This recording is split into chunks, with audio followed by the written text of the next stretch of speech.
La primera vez que supe que algo en mi matrimonio estaba a punto de romperse fue cuando Pablo no me reconoció en la calle.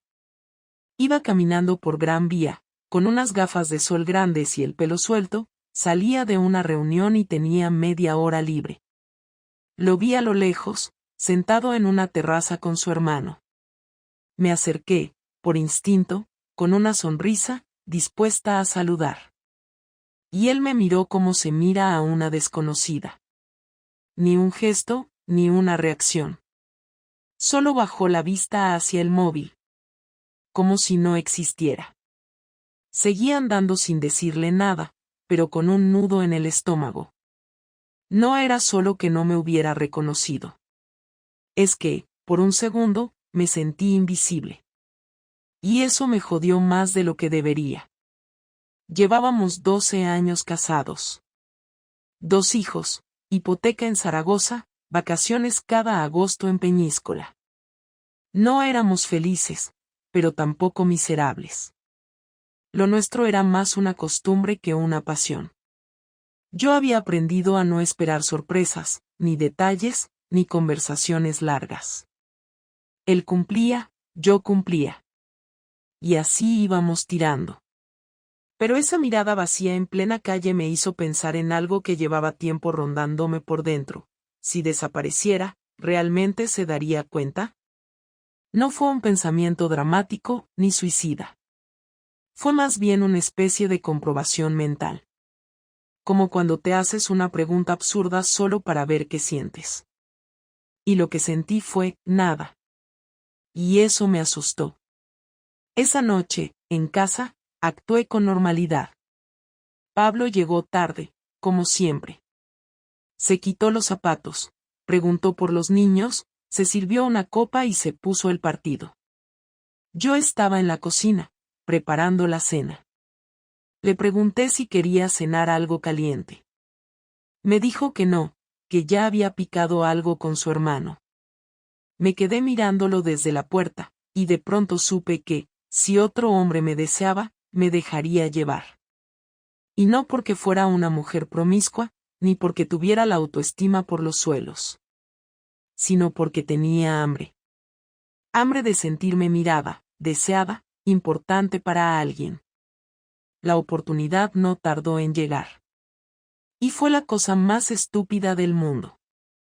Una semana después, fui a una cena de antiguos alumnos del instituto. No iba a ir, pero una amiga me insistió. Me puse un vestido que hacía meses no sacaba del armario, me pinté los labios con un rojo que no usaba desde hacía años, y salí de casa sin expectativas. En la cena, entre copas, chistes malos y recuerdos incómodos, me reencontré con Sergio. El típico chico con el que nunca pasó nada, pero siempre hubo algo en el aire. Había engordado un poco, estaba más calvo, pero mantenía esa mirada traviesa que me hacía reír con solo un gesto. Nos sentamos juntos. Hablamos. Mucho. Y, sin buscarlo, sin forzarlo, surgió esa tensión que sabes que puede explotar si no te vas a tiempo. Pero no me fui. Cuando salimos del restaurante, el grupo se fue reduciendo hasta que solo quedábamos él y yo. Caminamos por el centro, riendo como adolescentes, hasta que nos paramos frente a mi coche. Y ahí, en mitad de la calle, sin avisar, me besó. No lo rechacé. Tampoco lo deseé con locura. Solo, dejé que pasara. Y en ese beso, no pensé en Pablo, ni en los niños, ni en la moral. Pensé en mí. En Lucía. En la mujer que existía antes de ser madre, esposa, contable y planificadora de cenas de Navidad. Esa noche no pasó nada más. Volví a casa con el corazón acelerado y una sonrisa culpable. Pablo dormía. Roncaba. Me metí en la cama despacio, como si estuviera entrando en la casa de otra persona. Podría haberlo dejado ahí. Pero no lo hice. Porque al día siguiente, Sergio me escribió. Y yo le respondí. Y ahí empezó todo. El martes siguiente, sobre las 6 de la tarde, Estaba en la cocina pelando patatas cuando escuché a Pablo llamarme desde el pasillo. Su voz sonaba diferente, más seca de lo habitual, sin ese tono monótono con el que solía hablarme. Me asomé con el cuchillo en la mano y lo vi plantado junto a la puerta con los brazos cruzados, mirándome como si no me reconociera. Me preguntó directamente si tenía algo que contarle.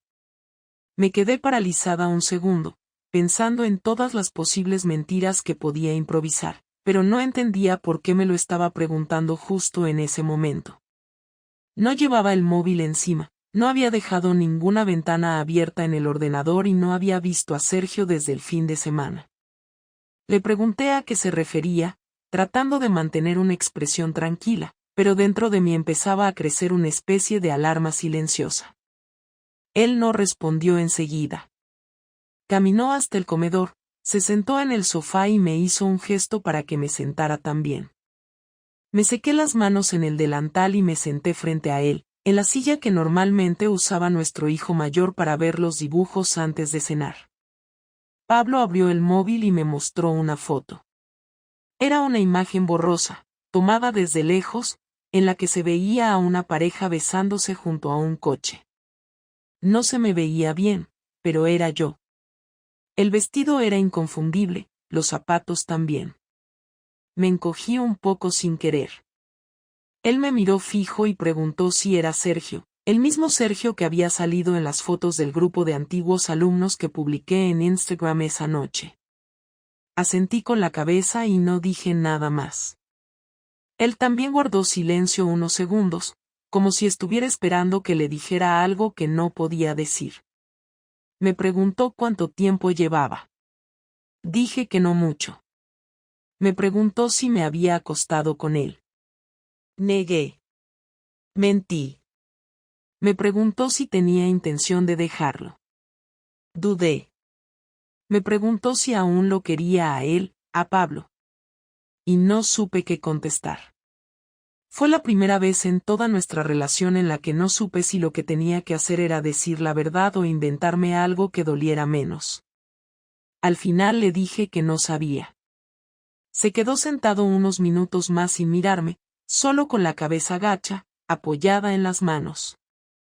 Pensé que iba a gritar, a romper algo, a dar un portazo. Pero no hizo nada de eso. Se levantó lentamente, cogió las llaves de casa y del coche, y dijo que se iba a dormir al piso de su hermano. Yo intenté detenerlo, decirle que habláramos, que por favor no se fuera sin al menos entender lo que estaba pasando, pero él ya estaba cerrando la puerta tras de sí. Me quedé sola en la cocina con las patatas a medio pelar, el cuchillo en la mano y la sensación de que acababa de perder algo sin haber decidido si quería perderlo de verdad o no. Esa noche los niños estaban en casa de mis padres. Habíamos organizado una cena para celebrar el cumpleaños de mi madre, y ellos se quedaron a dormir. Me acosté sola en la cama matrimonial, con la ropa puesta, sin saber si debía llamarle, escribirle o dejar que todo se calmara solo. No lo hice. No porque no quisiera, sino porque sentía que cualquier cosa que dijera iba a sonar vacía, falsa o peor aún, manipuladora. Dormí mal. Me desperté varias veces y a las 5 de la mañana me fui a la cocina a prepararme un café, aunque apenas di un sorbo. El silencio de la casa me golpeaba con más fuerza que cualquier insulto que Pablo pudiera haberme lanzado. A las 8 me llamó su madre.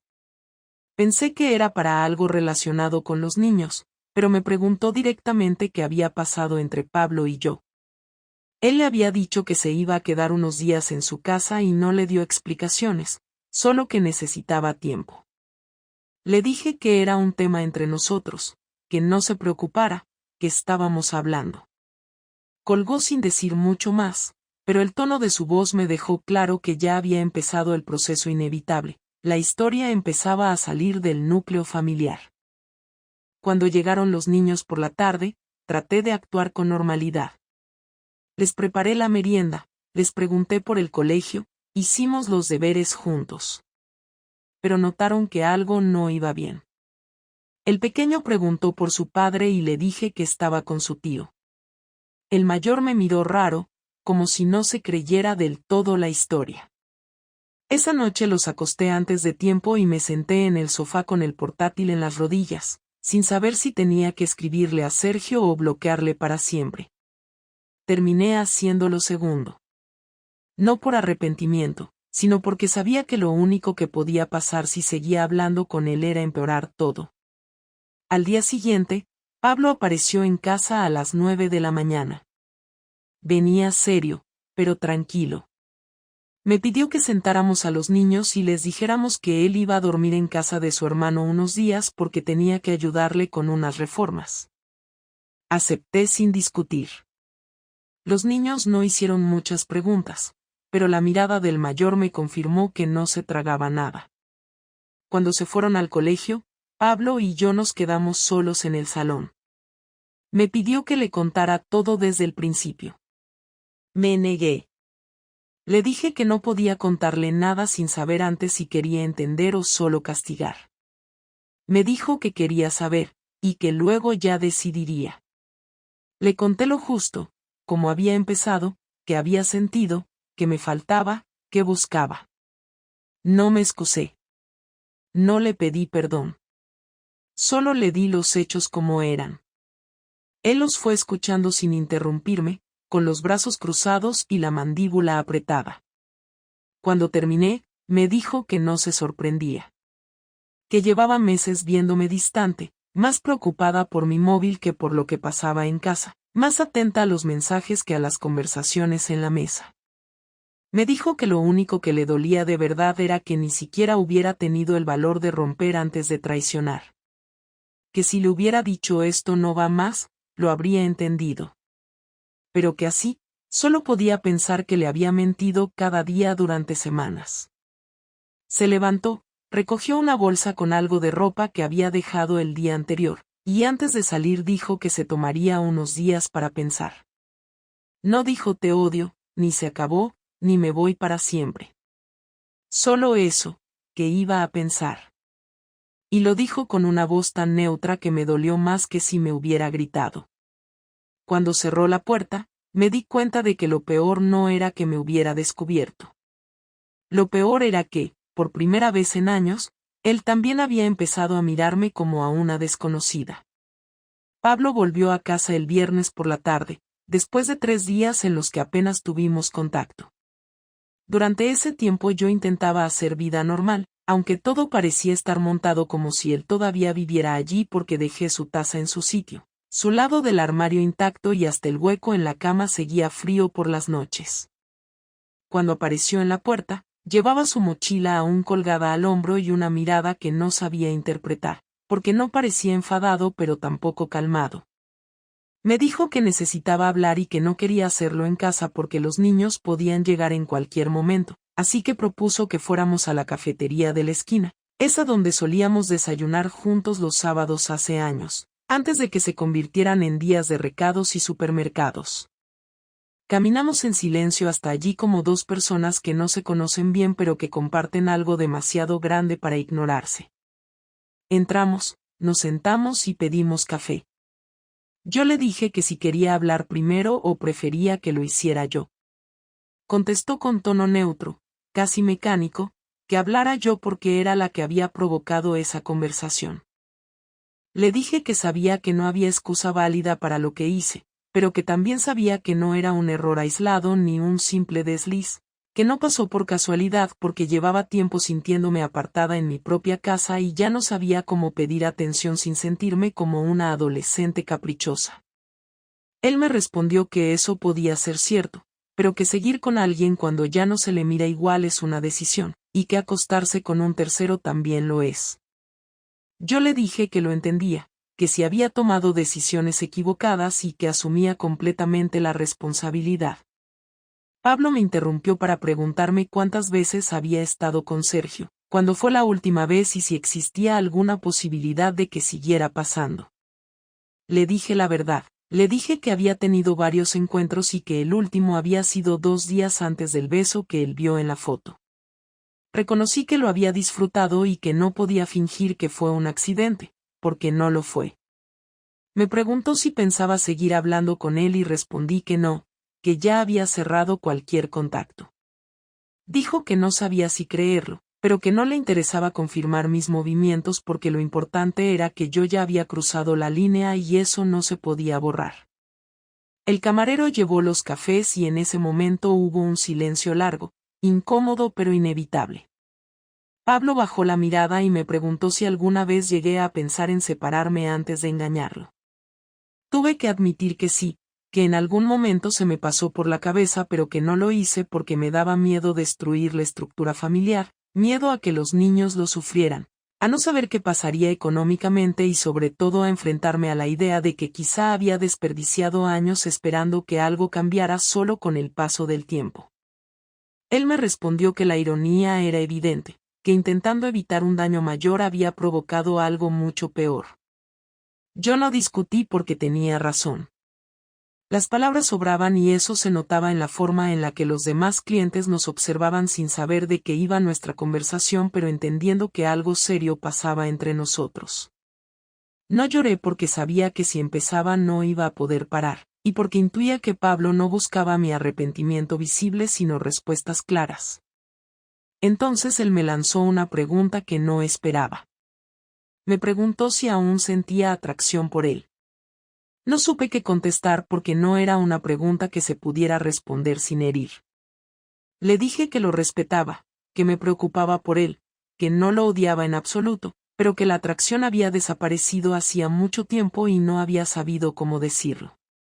Él cerró los ojos y apretó los labios con fuerza. No gritó ni golpeó la mesa, pero su gesto dijo más que cualquier insulto. Me dijo que eso era lo peor que podía escuchar, que casi preferiría que le hubiera dicho que yo tampoco sabía si sentía algo porque eso al menos mantendría la duda. Le afirmé que no quería humillarlo ni golpearlo, simplemente responder con honestidad porque sabía que cualquier mentira ahora solo haría el daño más largo. Él me preguntó entonces si pensaba que con Sergio tenía una posibilidad real de algo más. Le dije que no veía futuro con él y que ni siquiera me planteaba continuar aquello, porque lo que pasó no fue amor ni proyecto, fue necesidad de revivir algo que había perdido en casa. Pablo dijo que entonces no lo entendía, que preferiría escuchar que había una razón clara como estar enamorada de otro, porque lo que yo explicaba solo dejaba un vacío más grande. Sin embargo, la parte más fuerte de la conversación llegó cuando me preguntó si yo creía que merecía otra oportunidad con él. Me quedé en silencio mirando el café que ya estaba frío. Le dije que no sabía si merecía otra oportunidad, pero que quería tenerla, no para justificar lo que hice ni para volver a lo de antes, sino para poder reconstruir algo desde cero que no estuviera lleno de normas tácitas ni silencios incómodos. Él me miró un largo rato como si estuviera evaluando cada gesto de mi cara y luego dijo que necesitaba entender si yo estaba enamorada de él todavía o si solo quería mantener la estructura familiar por comodidad. No pude decir con certeza que lo amaba con la misma intensidad de antes porque no era cierto, pero sí dije que no me daba igual, que seguía siendo importante para mí más allá del papel de padre de mis hijos. Él resopló y respondió que eso era muy bonito pero no suficiente para decidir si debía perdonarme o dejarme sola con mi sinceridad tardía. Esa frase me dolió porque no buscaba dramatismo, era simplemente un diagnóstico. La parte más dura llegó cuando Pablo sacó un papel doblado de su bolsillo trasero. Era un listado de gastos, citas, días y horarios desde hacía meses. Los había anotado mientras estuvo fuera. Se había dedicado a reconstruir mi agenda y relacionarla con supuestas mentiras que yo le había dicho. Me preguntó uno por uno los momentos en los que había inventado excusas para salir, y yo tuve que confirmar varias de ellas con un hilo de voz. Me dijo que lo hizo no por obsesión sino porque necesitaba tener claro si mi engaño había sido reciente o prolongado, y según mis respuestas dedujo que la traición llevaba más de un mes. Él tomó el papel, lo arrugó y lo tiró en la mesa. No lo hizo con rabia, lo hizo como quien cierra un cálculo y concluye que no merece más revisión. La cafetería empezó a llenarse de gente y ya no podíamos seguir hablando allí sin que se convirtiera en un espectáculo para ojos ajenos. Pablo pagó las consumiciones y salimos caminando despacio hacia casa. En el camino me dijo que la confianza se había roto y que tal vez se podía intentar reconstruir, pero que esa decisión no la tomaría en caliente ni impulsado por la pena. Me advirtió que si decidía quedarse conmigo solo sería si sentía que éramos capaces de crear algo nuevo, no un parche sobre lo viejo. Me preguntó si yo sería capaz de confesar todo delante de un terapeuta o de aceptar que él se distanciara emocionalmente durante un tiempo sin que yo lo presionara. Le dije que sí, que lo aceptaría si él quería intentarlo. No me dio ninguna respuesta definitiva. Cuando llegamos a casa me pidió que él se quedaría con los niños ese fin de semana en casa de su hermano y que yo no los llamara mucho para que no notaran nada fuera de lugar. Acepté porque sabía que ahora él necesitaba espacio. Antes de irse me miró por última vez, esa mirada que ya no era la de marido sino la de alguien que tiene que tomar una decisión que puede cambiarlo todo. Me dijo sin tono de afecto ni odio que durante años yo podría haber dicho la verdad y elegir otro camino, pero que al callar y actuar en secreto, ahora tendría que aceptar todo lo que viniera sin quejarme. Después cerró la puerta sin dejarme proseguir la conversación. No supe qué hacer. Me quedé de pie varios minutos mirando el pasillo vacío. No sentí ganas de llorar ni de gritar. Me quedé con la sensación exacta de haber llegado al borde de un acantilado y de no saber si saltar, retroceder o esperar a que alguien me empujara. Y por primera vez desde que todo comenzó, tuve miedo de verdad de lo que yo misma había creado. Pablo regresó el lunes por la tarde con los niños y una expresión distinta a cualquiera que le hubiera visto antes. No estaba enfadado como el día de la cafetería ni perdido como la primera noche, esta vez venía con una especie de frialdad organizada. Saludó a los niños como siempre, dejó los abrigos en el perchero, les puso dibujos para que se entretuvieran y luego me pidió que habláramos en la habitación, sin levantar la voz pero con una seriedad difícil de ignorar. Entramos y cerró la puerta con cuidado. Se sentó en el borde de la cama, sacó un papel doblado del bolsillo y me dijo que durante el fin de semana había tomado decisiones concretas. No era una amenaza ni un ultimátum, era un hecho, y ese papel iba a cambiar mi vida. Me dijo que había consultado con un abogado que conocía desde hace años porque necesitaba saber qué margen tenía legalmente si el matrimonio terminaba. Se había informado sobre la custodia, la vivienda, las pensiones, los movimientos económicos e incluso los correos electrónicos del trabajo que yo había enviado desde el portátil de casa.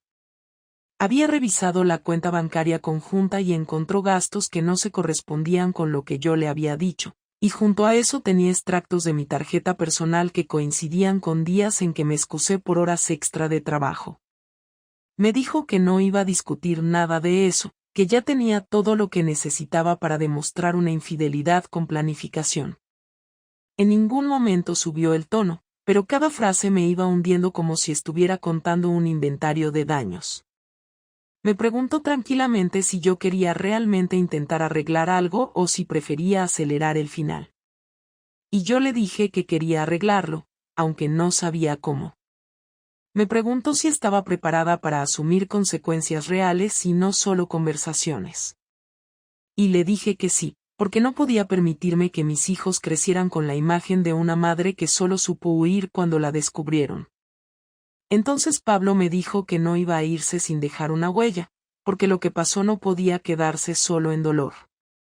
Sacó otro papel y me dijo que había cancelado las cuentas compartidas y abierto otras nuevas a su nombre. La hipoteca seguiría pagándose, pero había cambiado el acceso online para que yo no pudiera sacar dinero sin su aprobación. Además había hablado con su hermano para organizar que los niños se quedaran con él una semana completa durante las tardes para que Pablo pudiera rehacer horarios y dejar claro que podía ocuparse de ellos sin mi ayuda. Eso me sorprendió, porque nunca había tenido una rutina diaria sin mí, pero lo estaba haciendo para demostrar que era totalmente capaz. Me dijo también que había hablado con mis padres antes de venir. Según él, lo habían escuchado en silencio mientras explicaba lo ocurrido, sin insultarme ni llorar, pero con una decepción evidente. Me confesó que les había dicho que estarían informados directamente por él de las decisiones que se tomaran sobre el matrimonio y los niños, porque ya no confiaba en mí como intermediaria. En ese momento sentí que no solo me estaba castigando con palabras, sino que había empezado a descolocar toda mi estructura sin tocarme, como si poco a poco quisiera que entendiera lo que se siente al perder control sobre algo que dabas por garantizado. Le pedí que por favor no involucrara a tanta gente, que podíamos hablar solo nosotros dos, que todavía había algo recuperable si sabíamos cómo hacerlo. Me escuchó sin interrumpirme, luego dijo que no había involucrado a nadie porque quisiera exponerme sino porque había vivido años en los que yo tomaba decisiones sin contar con él. Me dijo que la infidelidad fue solo la gota final, que lo grave era que yo había elegido actuar sola demasiadas veces. Y ahora él estaba aprendiendo a hacer lo mismo, solo que sin mentiras. Pablo abrió el armario y retiró la caja donde guardamos documentos importantes. Me dijo que dejó todo dividido, matrículas del colegio, facturas de médicos, citas de pediatras, horarios de extraescolares. Tenía copias impresas y copias digitales en su nuevo correo. En ese correo tenía también un archivo con pruebas de mi relación con Sergio, aunque no me enseñó detalles, solo dijo que eran suficientes por si yo intentaba ocultar lo ocurrido. También tenía un registro de llamadas, capturas de WhatsApp donde aparecían mensajes sueltos de conversaciones sospechosas que a mí ni me preocupó borrar en su momento. Lo peor fue cuando mencionó que tenía fotos mías fuera de casa en fechas concretas y que alguien las había hecho por casualidad. No me dijo quién porque no quería que yo supiera que personas ya conocían parte de la historia. Era como si estuviera tomando una posición estratégica, no en un ataque impulsivo, sino en un reajuste de poder.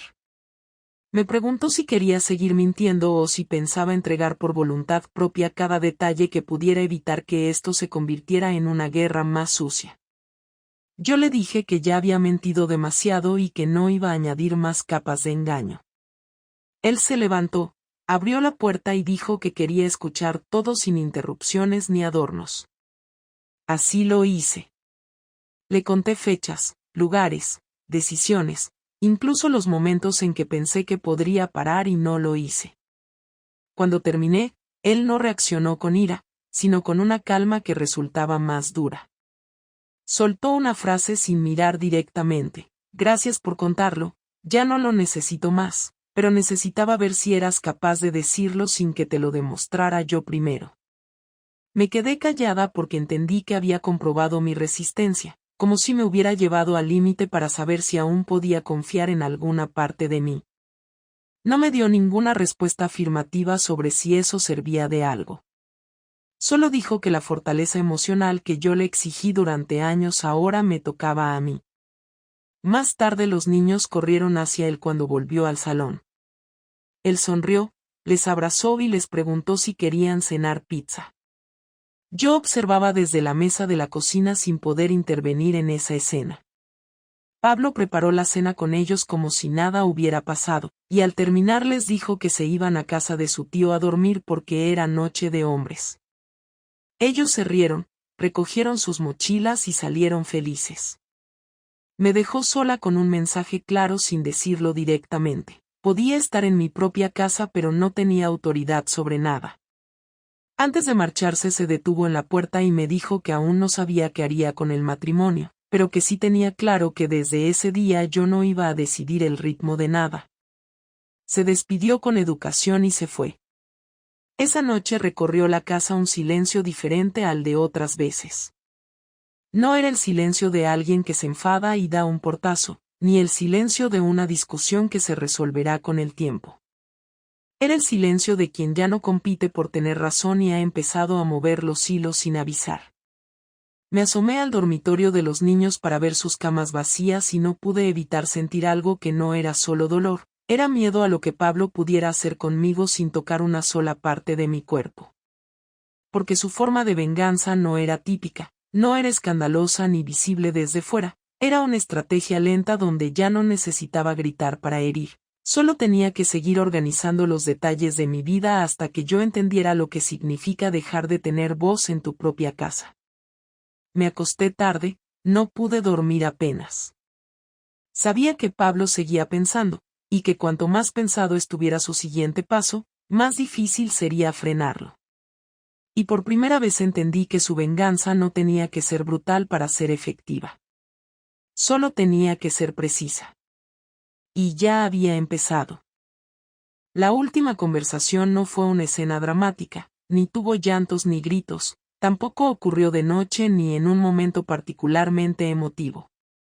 Fue un miércoles, a media mañana, mientras los niños estaban en el colegio y el ruido del tráfico entraba por la ventana del salón. Pablo me llamó por teléfono media hora antes y me dijo que pasaría por casa para hablar conmigo, que no tardaría mucho, que necesitaba cerrar algunas cosas y que esperaba que esta vez fuéramos concretos. No usó palabras tiernas, pero tampoco fue cruel. Colgó antes de que pudiera responderle algo, como si no le interesara escuchar ningún intento de adelantarme a la conversación. Llegó puntual, como siempre. Llevaba la misma chaqueta gris que solía usar para trabajar y un sobre de papel manila en la mano. Entró, se sentó en el sofá del salón y me pidió que me sentara frente a él, en la butaca donde solía leer por las noches antes de irse a la cama. Me senté sin decir nada y esperé.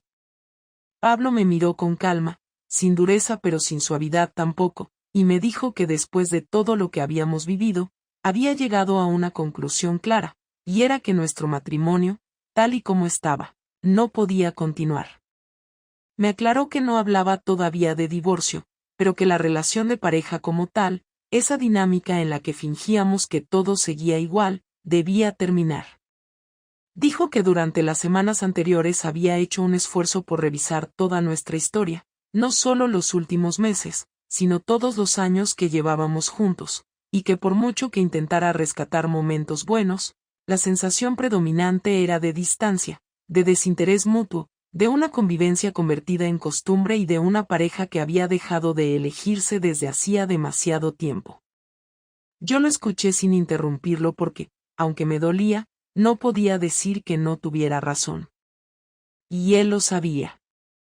Después sacó del sobre una hoja y me la entregó. Era un calendario, dividido por semanas, con un esquema de organización de los niños. Turnos de recogida, comidas, fines de semana, actividades extraescolares, todo detallado. Me explicó que era su propuesta provisional para la custodia compartida, no porque quisiera pelear por los niños, sino porque creía que lo más justo era que ambos asumiéramos responsabilidades sin entrar en competencias inútiles. Me preguntó si estaba dispuesta a asumir esos días como propios, sin excusas, sin pasar el relevo si algún plan personal se interponía.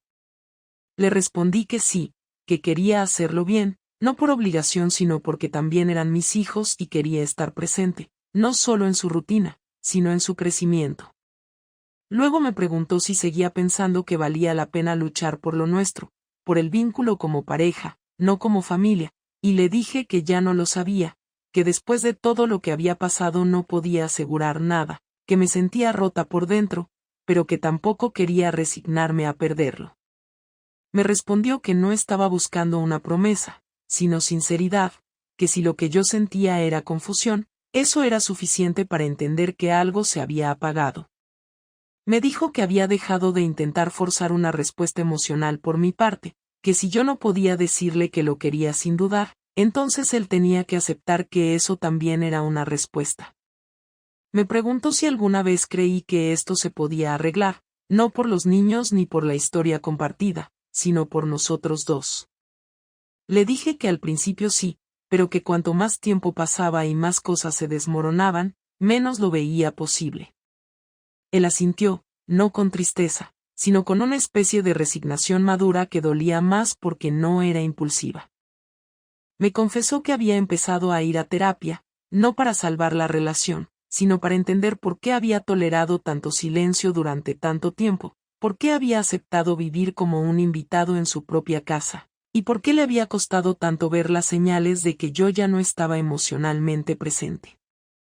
Dijo que le estaba ayudando a construir una idea de futuro en la que no necesitaba que yo estuviera para sentirse completo, y que si en algún momento volvía a haber algo entre nosotros, no sería porque se aferraba al pasado, sino porque ambos hubiéramos elegido empezar algo nuevo, con otra forma, con otras reglas. Yo le pregunté si creía que eso podía pasar, si aún quedaba una posibilidad, aunque fuera mínima. Me dijo que no lo descartaba, pero que esa posibilidad no podía construirse desde la culpa ni desde la necesidad, sino desde un deseo auténtico de estar juntos, y que en ese momento, él no sentía eso.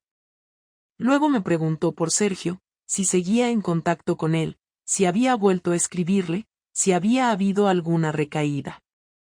Le respondí con seguridad que no lo había buscado, que no quería saber nada más de él, que lo que pasó con él no significaba amor ni futuro, solo un reflejo de todo lo que yo había perdido como persona. Pablo me dijo que no necesitaba más explicaciones, que solo quería tener claro si había un riesgo real de que esa historia volviera a colarse en nuestras vidas. Le aseguré que no lo habría. Me creyó, pero no porque confiara en mí, sino porque, según sus palabras, ya no le afectaba lo que yo hiciera con mi vida si no estaba incluida en la suya. Después de un silencio largo, se levantó del sofá, fue hasta el mueble del pasillo y dejó las llaves de casa encima. Me dijo que se iría a vivir unos meses al piso de su hermano, que ya había hecho el traslado de lo necesario, y que no volvería a entrar sin avisar. Me pidió que por respeto a los niños intentáramos mantener una dinámica estable, que no se trataba de fingir, sino de evitar que pagaran por errores ajenos.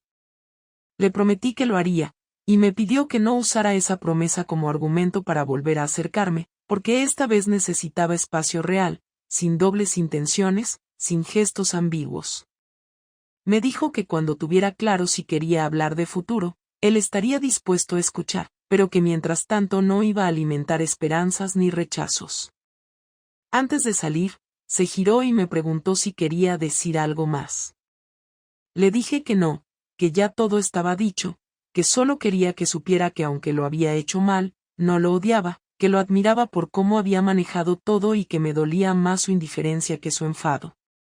Él me respondió que eso era normal, que cuando uno deja de ser importante para la persona que dañó, el vacío se hace más evidente. Cerró la puerta sin mirar atrás. Ese día no lloré, pero tampoco hice nada más. Me quedé sentada horas, con el calendario sobre las piernas y la mente paralizada. La casa estaba en silencio, como tantas otras veces, pero esta vez no porque estuviéramos ocupados o distraídos, sino porque ya no éramos dos. Habíamos dejado de serlo en voz alta, frente a frente, sin dramas, pero con todas las consecuencias. Y por primera vez en muchos años, supe que esa conversación era final. Porque aunque dijimos que no era un adiós definitivo, los dos sabíamos que algo se había roto de forma irreversible. Y lo aceptamos sin más.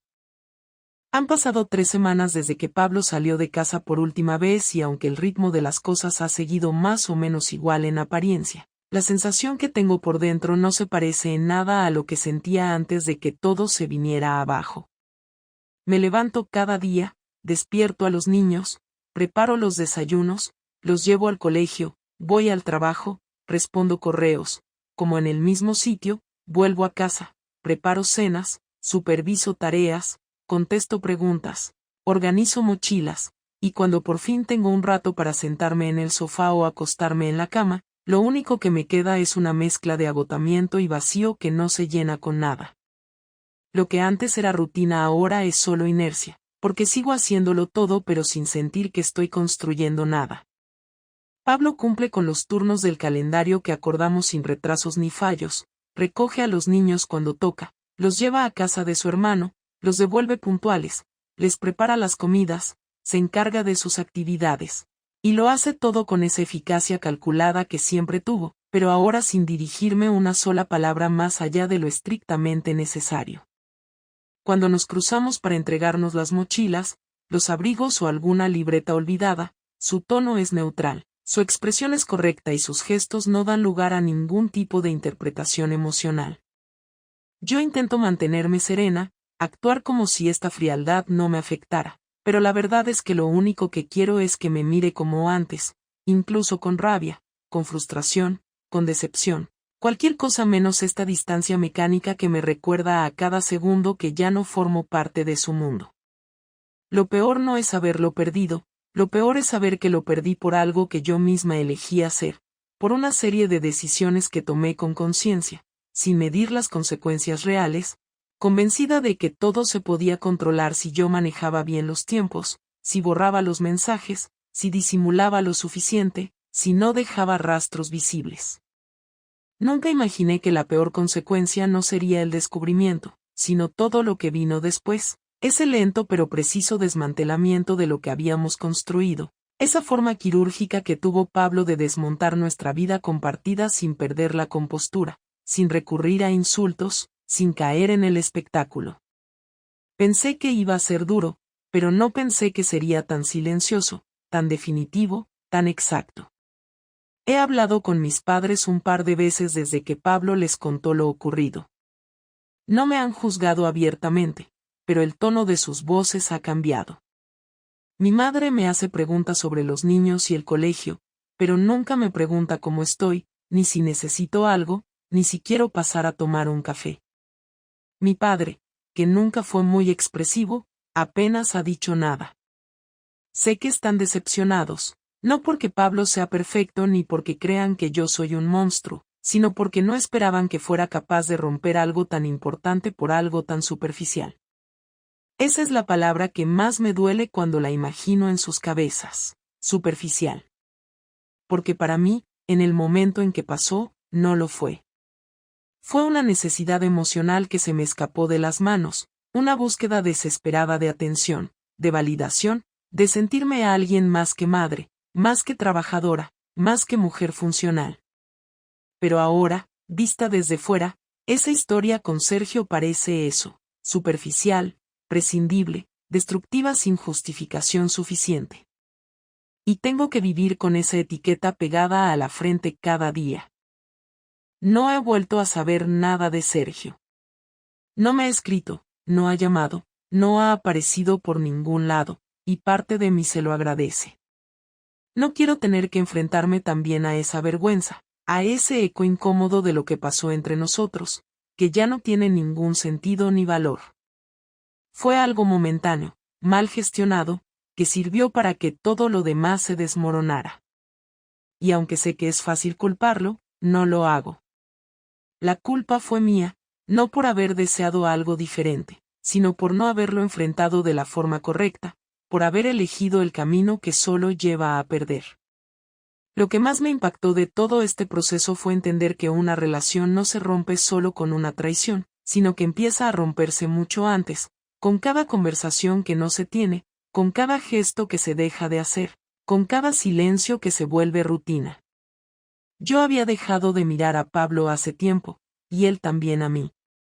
Nos acostumbramos a coexistir sin conexión real, a ocupar espacios comunes sin compartir nada profundo, y cuando eso pasa, cualquier pequeño estímulo externo puede convertirse en una bomba.